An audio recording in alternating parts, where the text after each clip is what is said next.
Hello friends, welcome to our channel Veenashree Venkat.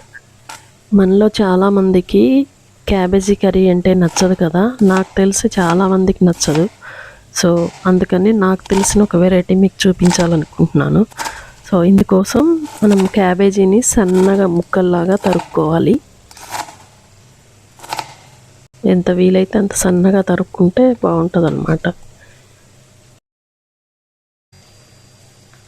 So దీన్ని మనం అన్నంలోకి డైరెక్ట్గా కలుపుకొని తినచ్చు, లేదా ముద్దపప్పు కాంబినేషన్తో నెయ్యి వేసుకొని తింటే ఇంకా అసలు చాలా బాగుంటుంది టేస్ట్. సో దీనికోసం ఈ ముక్కలన్నీ ఒక బౌల్లో వేసుకొని కొంచెం పసుపు, తగినంత ఉప్పు, తగినంత కారం వేసుకొని ప్రాపర్గా మిక్స్ చేసుకోవాలి.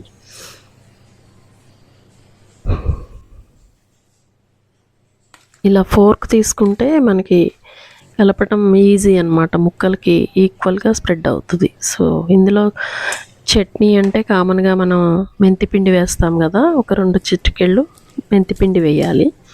దీన్ని తాలింపు వేసుకోవాలన్నమాట. నూనె వేడైన తర్వాత ఎండుమిర్చి కట్ చేసి వేసుకోవాలి. ఇంకా ఇందులో ఇవి వేగిన తర్వాత తాలింపు గింజలు వేసుకోవాలి. ఏం లేదండి, క్యాబేజీ చట్నీ ట్రై చేశాను నేను, చాలా బాగుంది టేస్ట్.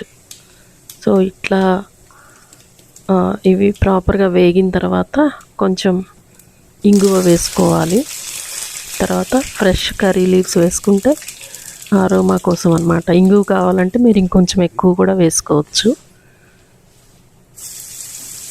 దీనిలో మనం మిక్స్ చేసి పెట్టుకున్న క్యాబేజీ ముక్కల్ని వేయాలి.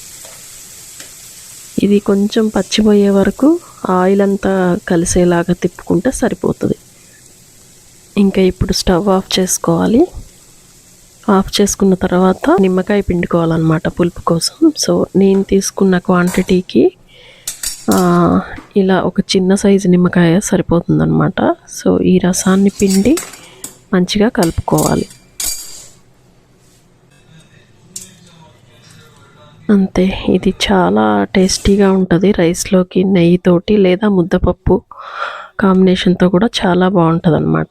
పైగా క్యాబేజీ తింటే బీపీ తగ్గుతుందని కూడా అంటారు కదా. చూసారు కదా ప్రాసెస్ ఎంత సింపుల్గా ఉందో. మరి ఇంకెందుకు ఆలస్యం, ట్రై చేసి చూడండి, ఎలా వచ్చిందో చెప్పండి. Thank you so much for watching.